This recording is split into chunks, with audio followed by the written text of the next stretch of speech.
Hi, everyone. This is Aaron, and I am here today with Pastor Matt Powell. Pastor Matt, we received a question, and this person wants to know, how do you define lust? That's a good question. I think strictly speaking, lust it's really a heart issue. And I get that from Matthew chapter 5 in the Sermon on the Mount, where Jesus says in Matthew 5, verse 27 and on, that that you should not commit adultery. But I tell you the truth, that if anyone has lustful intent in their heart, basically, that person has already committed adultery. And what we see from this passage, and see all throughout Scripture, that whenever lust happens, what lust is when you have a thought about somebody for your own gain or for your own pleasure, basically for the sake of self, where it's selfish and not for the benefit of other people. When you look at biblical sex in the Bible, biblical sex, according to Scripture, should be for the purpose of caring for the other person. It should be for meeting their needs. Obviously, we take into account the fact that it should be within the parameters of marriage, etc. But it really should be for the purpose of caring for the other person. And the reason why I say this is because if you flip to 1 Corinthians chapter 7, it tells us there that there are principles for marriage, and that sex is for that purpose. It's for the other purpose. It's selfless, not selfish. So if we understand that it's supposed to be selfish, any form of sex, whether it would be lust or any derivative of sex, if it's selfish, it becomes sinful. It becomes lust.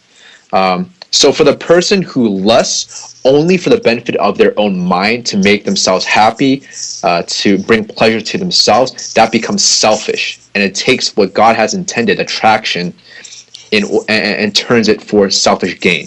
So I would define lust, if I want to put it this way, lust is the selfish intent of desiring a person for their own benefit and self.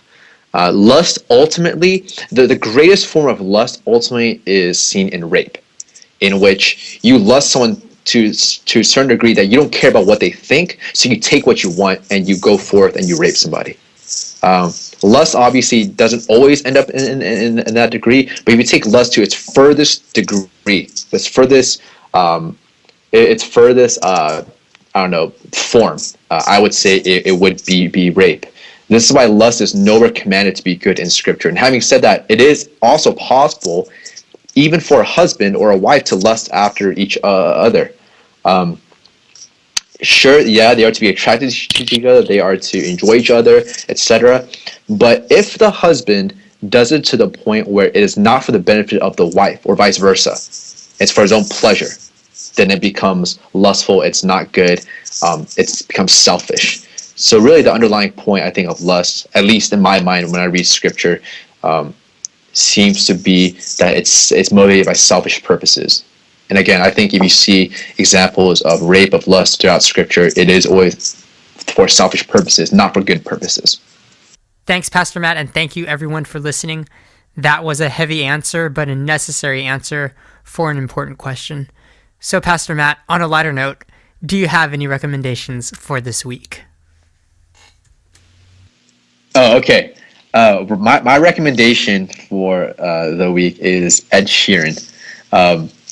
I listened to some of the songs on the radio, and they're always really catchy. And I think he is a good artist. And again, keep in mind that he's not Christian, and I mean, you're gonna find certain tracks that maybe aren't the most God glorifying. But aside from that, I do think he is a good artist.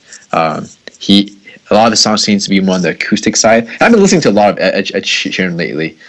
Also, with regards not only to Ed Sheeran, but another artist I would recommend to you is this guy named Jeff Burnett. He's a very low-key guy, as Jeff, and Bernat. He's this Filipino dude, but he's really good too. If you enjoy sort of like the soulful, like acoustic sort of looking sound, Jeff Burnett's the guy you want to listen to, along with Ed Sheeran, who is definitely more popular. So I've been really enjoying those two. So those are the two artists I would recommend right now to you guys who are listening. Thanks, Pastor Matt.